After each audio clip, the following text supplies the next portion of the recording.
Have you ever wondered what really goes on behind the scenes of your favorite TV shows? I loved being able to lose myself in this person. Variety Studio invites you to listen in as today's most accomplished actors discuss their craft. I think fear is good. Yeah, it's a great sign. With Viola Davis and Samuel L. Jackson, Jennifer Aniston and Sebastian Stan, and Jared Leto and Amanda Seyfried.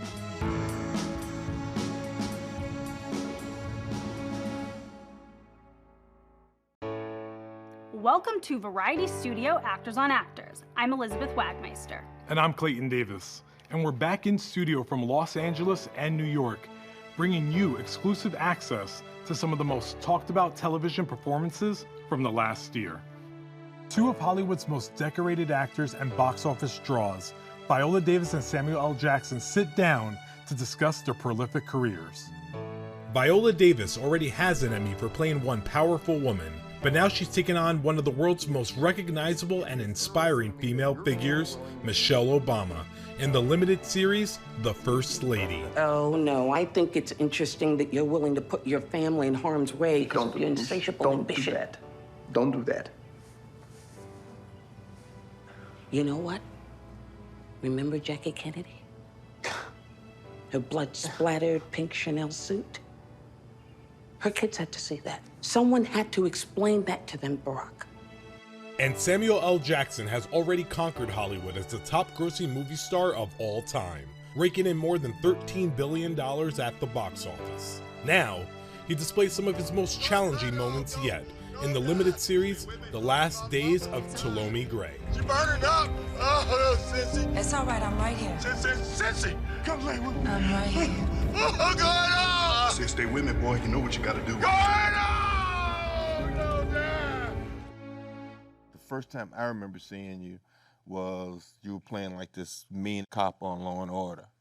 Oh, I love that role. That was great. You killed it. I love that role. Yeah. I played a serial killer. Yeah, I remember that. I was like, no one else in my family liked that role. They don't want to talk about it anymore. Yeah. But I loved it. But we all passed, we all had our pass through Law and Order phase if you lived in New York. Because back then, back when I was doing my stuff in New York, that was one of two shows that was shot in New York until they started shooting New York Undercover. That's right. Yeah.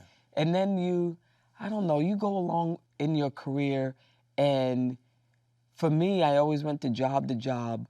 I never thought of the ultimate outcome. Like, I never thought I want to be famous. But in the beginning, I mean, there's a point when you first start doing it or that got your attention that made you say, oh, I want to be an actor, or I want to be a movie star, or I want to be famous. And as you do the work, if you become a real actor, all that stuff becomes in the back of your mind. Moves, because I remember when I got Ragtime in 1980. Oh, Ragtime. So I went to London. That was my first time going to London to shoot and be on location. And I thought, okay, it's about to happen. Yeah. And, when Ragtime was over, I came back to New York. I didn't see another movie for like 10 years. Exactly.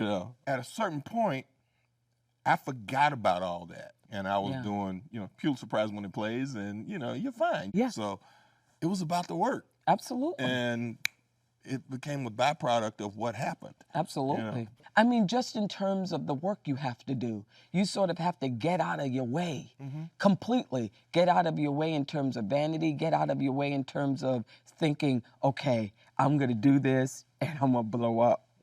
You actually don't even know if you're going to fail or you're going to succeed.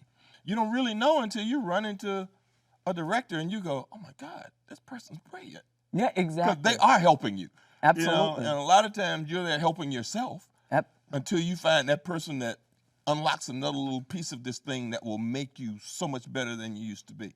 And it's very difficult to find those people now. It really is. Oh, yeah. And I don't know who they are, because, we're not part of that milieu anymore, Yeah. That was a blessing for us to be able, when I talk to young actors and they go, what do I need to do? And I say, well, have you done a play? And then they look at you like, well, I don't know, it's like, have you done anything from beginning to end? I mean, you can't learn to act doing scenes. Absolutely.